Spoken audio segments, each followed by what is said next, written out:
nome é Vitor, eu sou engenheiro ambiental por formação, fui gerente desse projeto de avaliação de cheias, né, para empreendimentos imobiliários por 5 anos.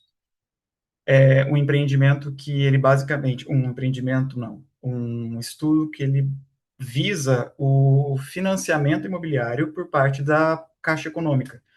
Então, principalmente no estado de São Paulo, a Caixa Econômica demanda que você faça esse tipo de estudo para apoiar o financiamento dos empreendimentos, pelo motivo mais óbvio que é o empreendimento ele tem que ser viável, né, para construção.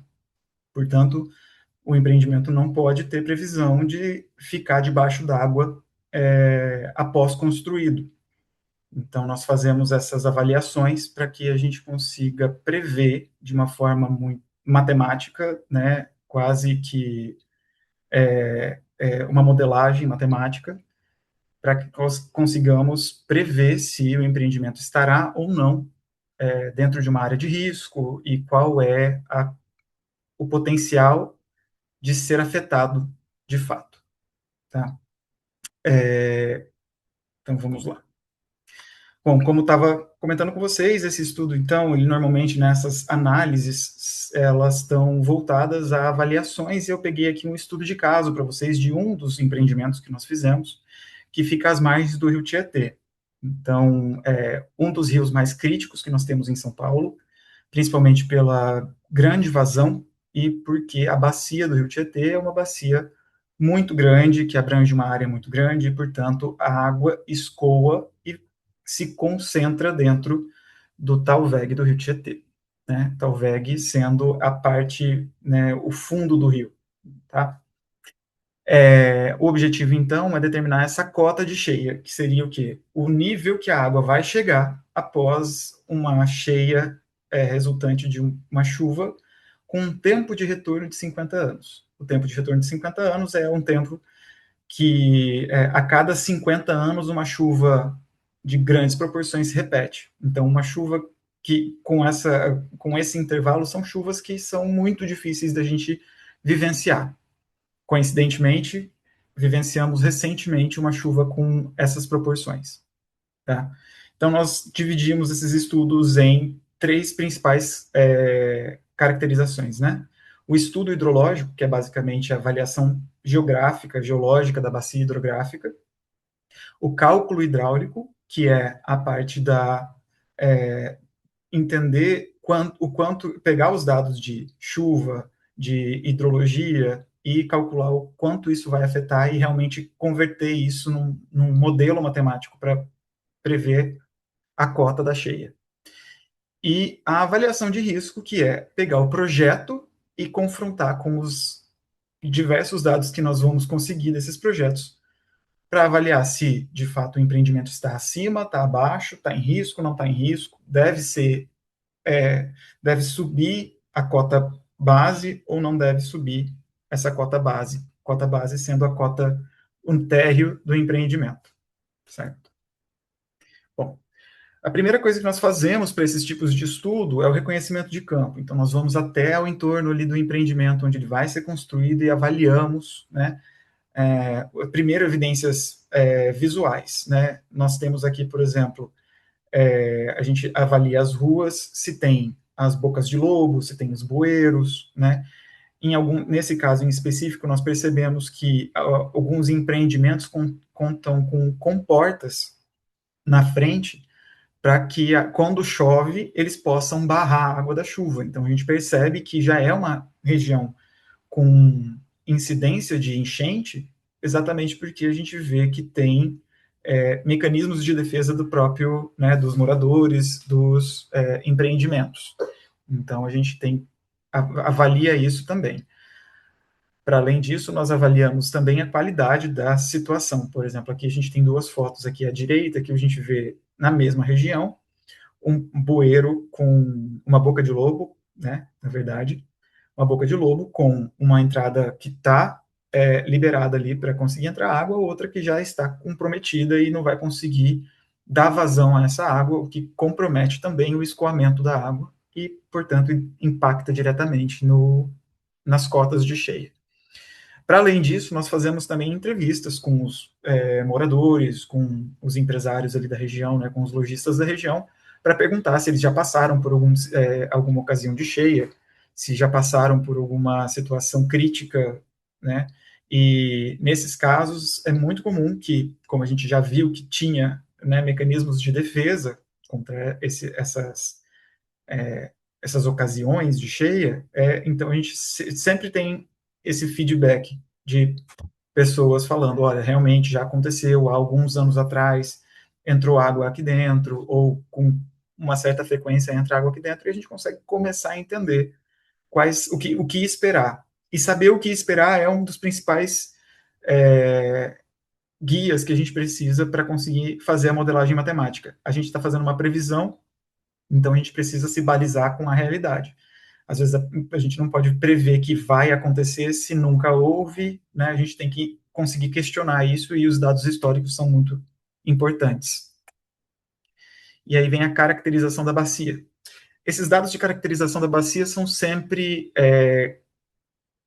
coletados de fontes de dados, das fontes de dados disponíveis, enfim. Então, São Paulo, em particular, tem bastante fonte de dados, nós sabemos que eles têm um grande catado de dados que a gente consegue utilizar. Mas a gente tem fotos de satélite e com geoprocessamento nós conseguimos avaliar também muito dessas informações. A bacia hidrográfica do Rio Tietê é essa, né, que vocês estão dando uma olhada aí, ela é muito extensa e, portanto, eu trouxe, inclusive, porque eu acho que é um dos principais empreendimentos que sofreriam, porque como a bacia é muito grande, ela conta com uma captação de água muito grande em períodos de chuva, muito próximo do litoral, que também impacta em períodos de chuva. Tá? Aqui nós temos a avaliação também de duas características muito determinantes, tanto a declividade quanto a hypsometria. A declividade ela tem relação com a variação angular do terreno. Então, quanto mais angular o terreno, mais rápida a água desce. Menor a absorção pelo terreno, maior o risco de cheia. E a hypsometria é a avaliação dos diferentes níveis, das diferentes cotas do terreno. Então, quanto mais plano o terreno, pior para o escoamento, porque a água tende a se acumular e não corre, né? Então, terrenos com uma declividade alta nas bordas e plano no centro tende a ser terrenos que sofrem grande incidência de enchentes. Nesse caso, os dois gráficos aqui, de uma forma resumida, mostram exatamente esse cenário. No gráfico da esquerda, no gráfico não, na imagem da esquerda, vocês podem perceber que ao norte ali da bacia, nós temos nas regiões mais avermelhadas, índices de declividade mais íngremes, né? E no centro da bacia, no mapa esquerdo, no mapa direito, vocês vão ver que quase toda a bacia no centro possui mais ou menos a mesma altitude. Então a gente tem exatamente esse sentido crítico aí de condições para que ocorram enchentes. E aí a gente vem atrás dos dados que a própria Prefeitura de São Paulo possui, e isso corrobora essas afirmações todas, né, que eu estou fazendo, né, que o Rio Tietê é um grande problema, porque geograficamente, geologicamente, ele tem condições para que ocorram enchentes. Essa figura mostra os locais onde se identificaram já enchentes ao longo da série histórica de medições que houve em São Paulo. E vocês podem perceber que bem ali na beirinha do córrego Anhanguera, o empreendimento, né, em vermelhinho, está localizado e no meio de uma mancha de enchente, né, decorrente aí da cheia do Rio Tietê. Tá? Então, aqui nós temos pontos de alagamento, pontos de inundação, e aí já fazendo essa diferenciação, o alagamento acontece quando a água da chuva empoça, né? Ela se acumula e não tem como escoar. Não vai para rio, e não é absorvida pelo solo, ela forma um laguinho de água, portanto, esse é o alagamento. Áreas inundáveis são aquelas que, decorrente da cheia do rio, o rio transborda e aí vem a inundação, né? E aí nós temos também relatos, né, os relatos de acúmulo de água, que são esses pontos em verde, que fora da área aí, a gente não consegue saber ao certo se é decorrente do alagamento ou decorrente de inundação, são pontos onde a população identifica como problemático para o escoamento de água e são levados em consideração aí ao longo do estudo. Para além disso, também, para além dos dados, a gente vai atrás também do regime pluviométrico. O regime pluviométrico é a medição de chuva ao longo do ano em determinada região. Para o município de São Paulo, nós temos esse né, mapa regime pluviométrico, que soma aí mais de 1.500 milímetros de chuva ao ano, sendo agosto aí o regime de seca, né, o menor incidência de chuvas, tá?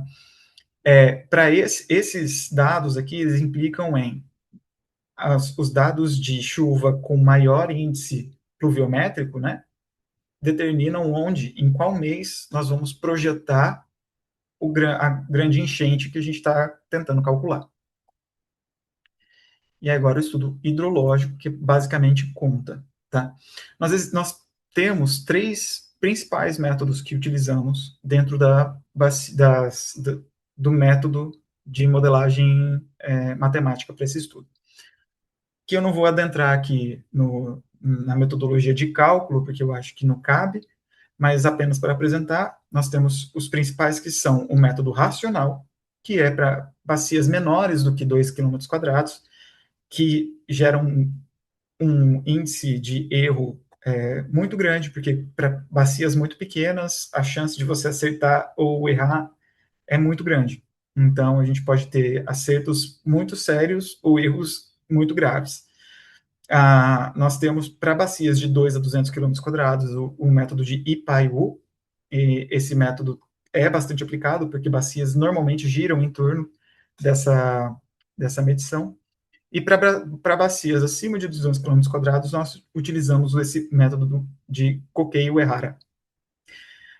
Existem métodos para bacias ainda maiores, mas para esse método nós percebemos também grandes níveis de erro e resolvemos aplicar o método de Kokei-Uehara, que se provou muito mais fiel em relação a séries históricas e outras formas de confrontamento de dados. Esse é o perfil longitudinal do Talveg do rio. De novo, o Talveg do rio é aquela parte do rio, né, o fundo do rio. A gente pega a linha mais funda do rio e chama isso de Talveg. O perfil longitudinal do Talveg segue desde a nascente até, nesse caso, o ponto onde está localizado o empreendimento. Então, a nascente principal do rio Tietê está ali em alguma montanha, né, a 1.100 metros acima do nível do mar. E aí ele vem descendo até que chega no empreendimento, que está a mais ou menos 750 metros acima do nível do mar, que é a altura e a altitude média do município de São Paulo. Né? Mas a gente pode perceber que o início do rio ele é muito íngreme, né? Então a água tende a vir muito forte, e aí depois disso tende a ser muito baixo a declividade. Isso implica em uma diminuição na velocidade do escoamento da água e, portanto, um maior volume de água nos rios a partir dessa menor declividade. E aí, apenas para pincelar aqui alguns dados para vocês, né, nós temos que parametrizar diversos tempos, diversos dados para conseguir fazer a modelagem matemática, como coeficiente de impermeabilidade do solo, né, coeficiente de escoamento, né, do atrito que a água sofre em relação ao solo. Então, o quanto que a água vai escoar para dentro do solo. Do que não escoar, quando ela correr por cima do solo, quão rápido ela vai escorrer, né?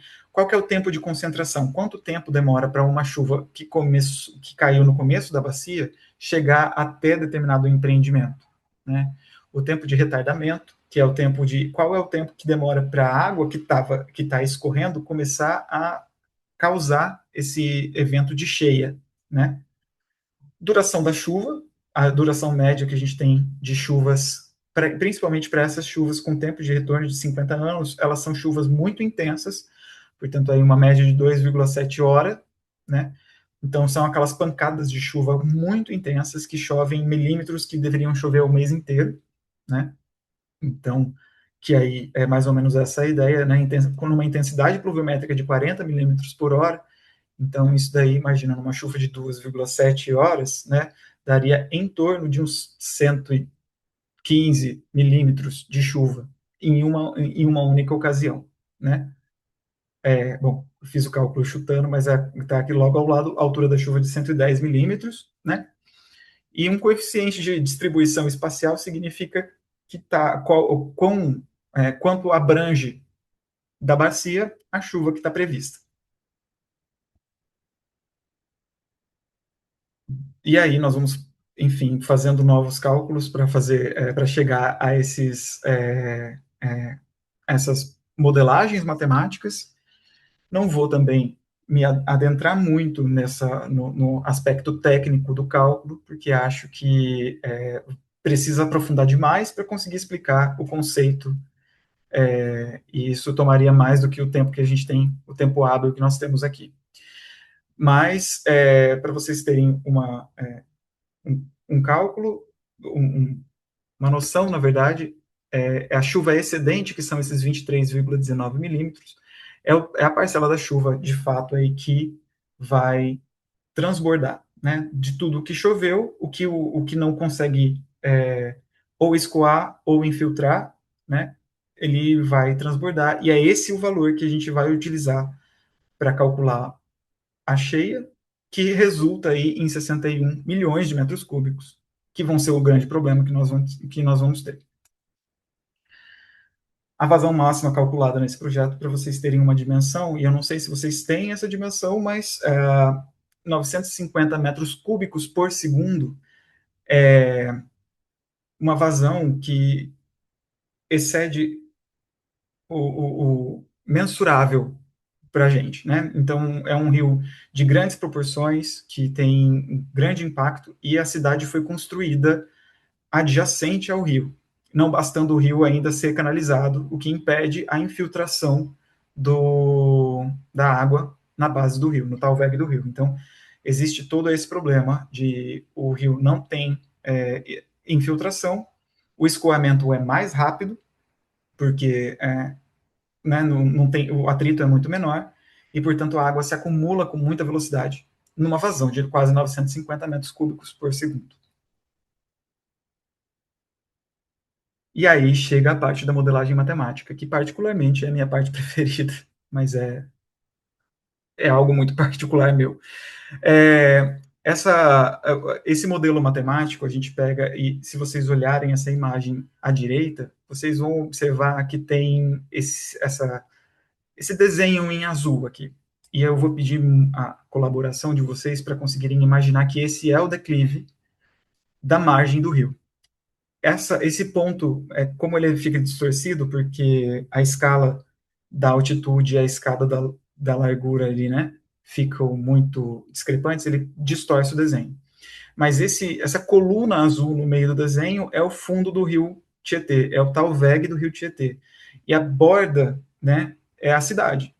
Então, a inundação é exatamente essa camada azul que tem as margens aí do talveg do rio. E nós fizemos o cálculo colocando, então, a distribuição de alturas, né, as cotas laterais do rio, para conseguir fazer essa estimativa de onde será que iria atingir e qual seria a altura que atingiria. Com essa vazão que nós calculamos, então, de quase 950 metros cúbicos por segundo, calculando ainda com a profundidade do rio Tietê e com as suas com os dados rugosidade e atrito da água, né, nós conseguimos calcular uma profundidade normal, né, o que a gente chama de profundidade normal aí, mas vou dizer que do fundo do rio até a altura da lâmina em estado mais crítico, 6,17 metros de altura. O que isso implica é, daí nós posteriormente pegamos essa altura e vemos qual é a cota que isso vai impactar no entorno para ter certeza de como orientar os empreendimentos para fazer essa construção. Nesse caso, por exemplo, nós temos que a lâmina da água chegou numa cota, né? A cota é a altura da água em relação ao nível do mar. Então, a altura da água em relação ao nível do mar está em 722 metros, né? A cota de implantação, ou seja, a cota de construção dentro do terreno, mais baixa está a 121,6 metros quadrados, metros de altura, tá? Então, significa que a cota mais baixa, o térreo do terreno, por assim dizer, da construção, por assim dizer, está a 721, que está 0,58 metros, né, 58 centímetros abaixo da lâmina prevista para cheia. Ou seja, o empreendimento, conforme projetado hoje, está previsto para enfrentar uma cheia que vai inundar ali e vai acertar pelo menos o térreo do empreendimento, né? Além disso, o terreno também está mais abaixo. Então, a área construída prevista está em 721, mas o terreno desce ainda mais um pouquinho. Então, o terreno está a 0,8 metro abaixo da lâmina da água. Então, é um terreno bastante crítico. Apesar de ser só 80 centímetros, são 80 centímetros que se você planeja, por exemplo, o acesso ao piso subterrâneo, você está criando uma grande cisterna de água. Você está criando uma grande caixa d'água embaixo do empreendimento. Então, são cuidados que você tem que ter de levantar o empreendimento para cotas superiores a essa prevista, para que evite qualquer tragédia futuramente. Por fim, então, o estudo ele basicamente chega a esse exato conceito, né? Por uma chuva de tempo de retorno, então, de 50 anos, que são chuvas, entre aspas, catastróficas, né?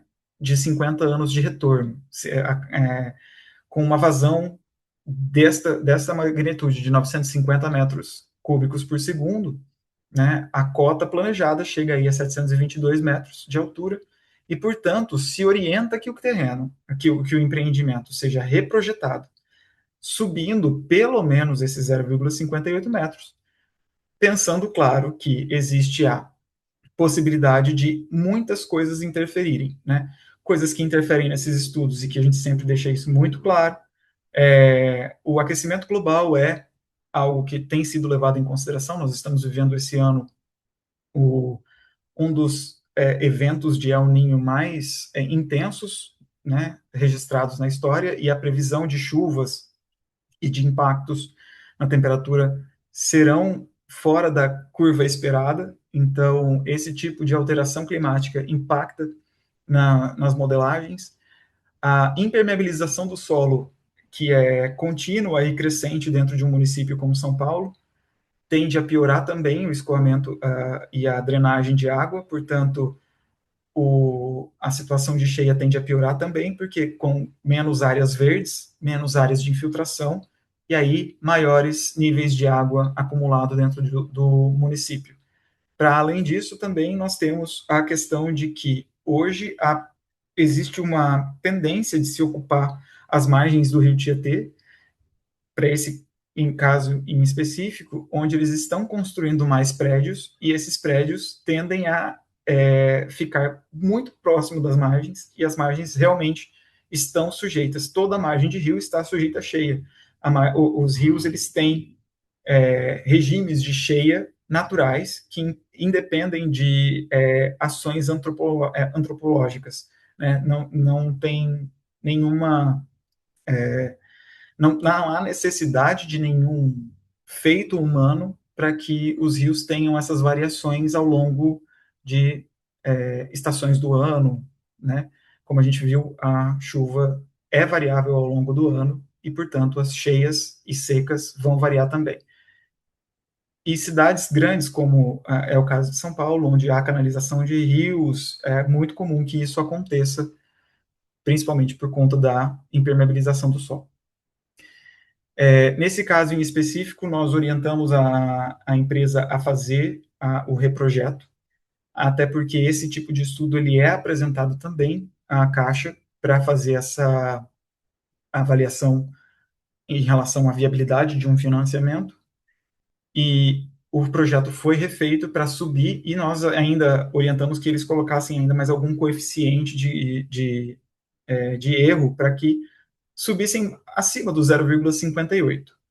Em alguns casos, nós tivemos uma chuva 2 anos após o cálculo desses laudos, que bateram em 90% da capacidade ali do que a gente tinha planejado. Então, são estudos de fundamental importância para embasar esses estudos técnicos, e são, mas ainda assim são modelos matemáticos passíveis de erro, né, sujeitos a variações que estão além, né, variáveis que estão além da nossa capacidade de previsão.